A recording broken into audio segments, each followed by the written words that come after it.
इन्होंने क्या चाल रची कि कुछ लोगों को, दो चार लोगों को अंदर पकड़ पकड़ के जेल में डाला। उनको बोला कि देखो बाहर आना चाहते हो तो अरविंद जी के खिलाफ बयान दे दो, नहीं तो जेल में सड़ा सड़ा के मार डालेंगे।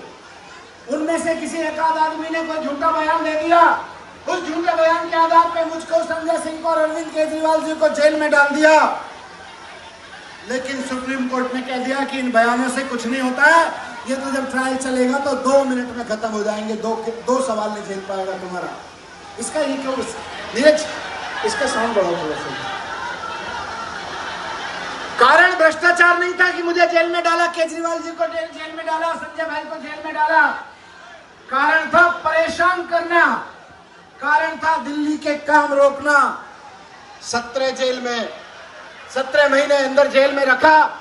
कारण और मकसद इनका एक ही था कि इनको तोड़ो, इनको अंदर से तोड़ो, इनको बाहर से तोड़ो, इनकी हिम्मत को तोड़ो, इनकी टीम को तोड़ो। लेकिन आज मैं खुशी के साथ कह रहा हूं, और आप लोग भी इसी बात से उमंग में, उत्साह में, कि ना तो अंदर से हिम्मत टूटी और ना पार्टी टूटी।